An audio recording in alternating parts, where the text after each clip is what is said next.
Hello, and on this episode of the Mortgage and Protection Podcast, Dylan is here from Henchurch Lane to tell us what happens when a fixed rate mortgage ends. It's great to chat with you, Dylan. How's it all going? Yes, thank you, Tessa. It's brilliant. How are you doing? Good, I'm glad to hear that. Yes, I'm good too. Thank you. So, your first time on the podcast? I know. It's been a long time coming, so I'm glad Paul's finally got me here. Yeah. But yeah, exciting times. Definitely. Well, let's see if you can help us all out here then. Let's get straight into the Yes. questions. So, of course, we'll start here first of all. What do I do when my fixed rate mortgage ends? So, what happens next? Yeah, and it's a really, really good question because especially people that are first-time buyers or haven't changed their mortgage in a long time, Mm. it's something that it always creeps up on you. So essentially, what will happen when you fix rate ends? There's three different things. So if you left it as it is,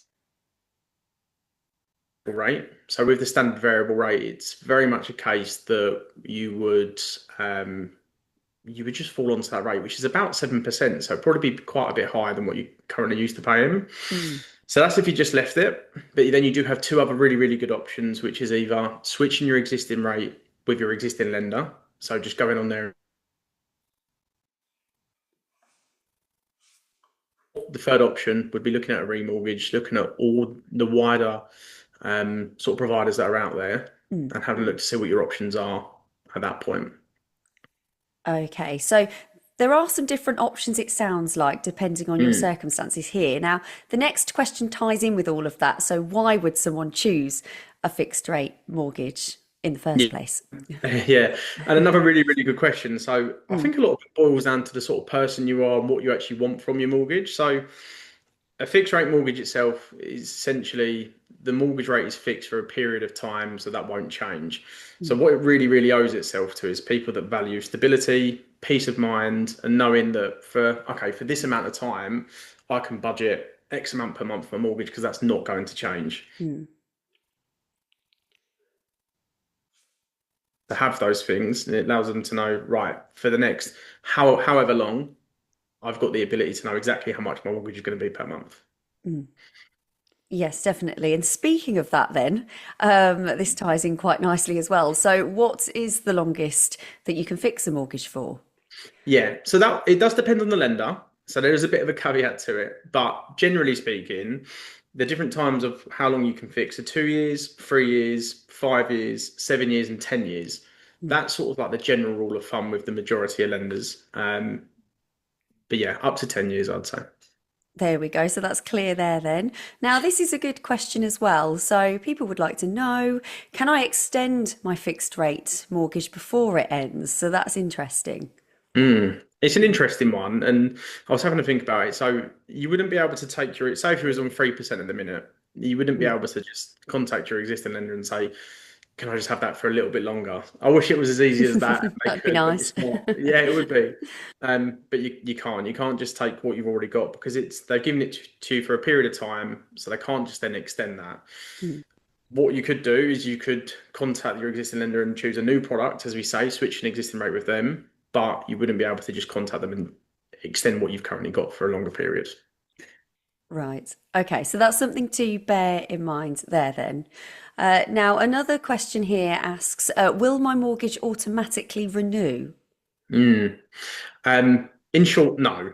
There will be a bit of work to do, and what that will look like is, I say, you've got the options that are there. So if you make the conscious decision to leave it as it is, Mm. change your rate with your existing lender or remortgage elsewhere.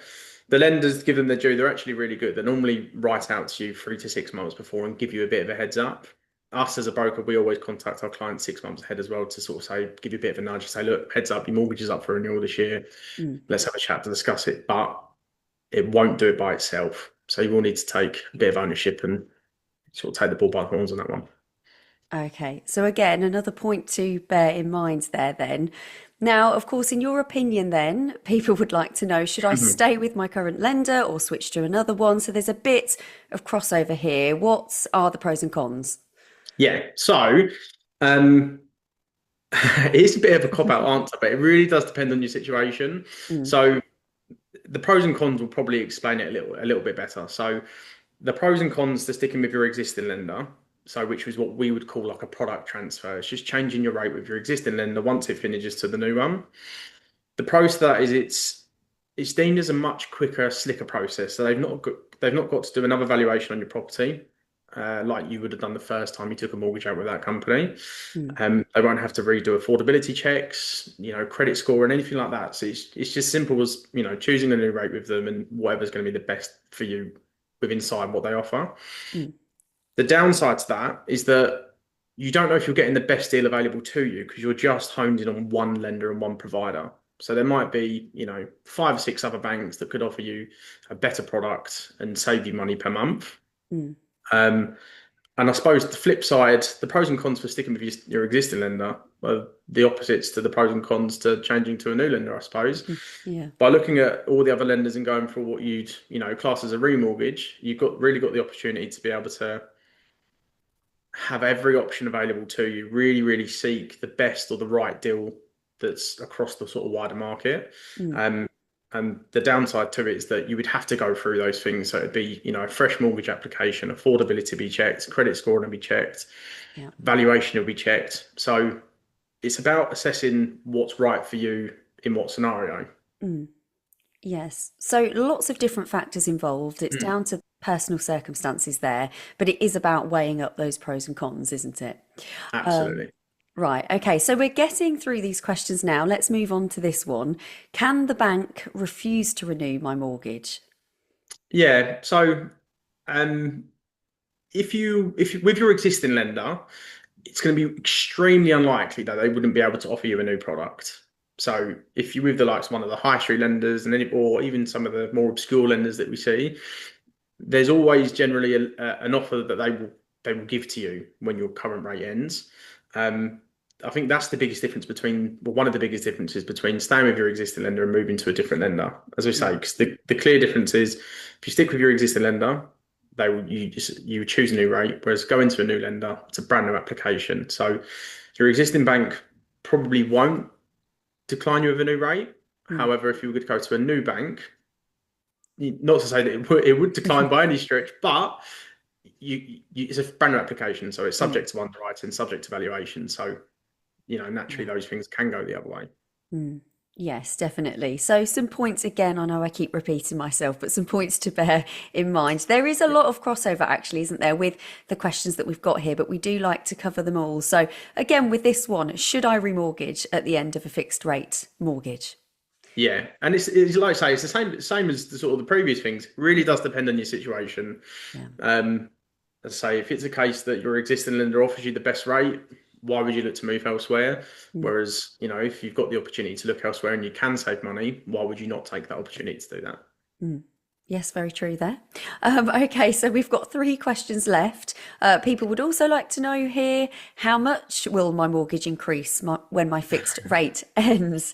The big Yeah. question there.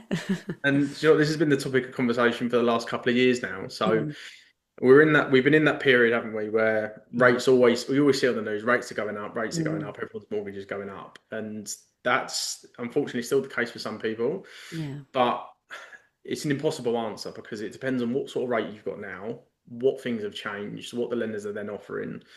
Um, it mm, also depends when you locked your original sort of product in. So it really, really does depend on your own sort of tailored to personal circumstances, that one. mm. Again, lots of different factors, lots of different Mm. variables. And actually, now would be a good time to say we are recording this episode in June, the start of June 2025, just for the listeners and the viewers' benefit there. So, just looking at this next question, then, Dylan, will there be any fees at the end of my fixed mortgage?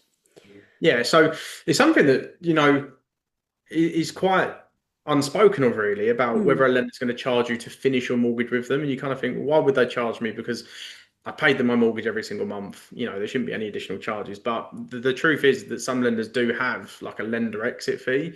mm, So it could be anywhere between 80 and £100, generally speaking. So, in the grand scheme of mortgages and things, it's not a huge amount of money, but it's still a cost to consider for sure. mm, I would say to add something to that is that the costs that you will incur by changing the mortgage or when your fixed mortgage ends might not be incurred by closing that mortgage or finishing that. It would actually mm, be the new mortgage you choose.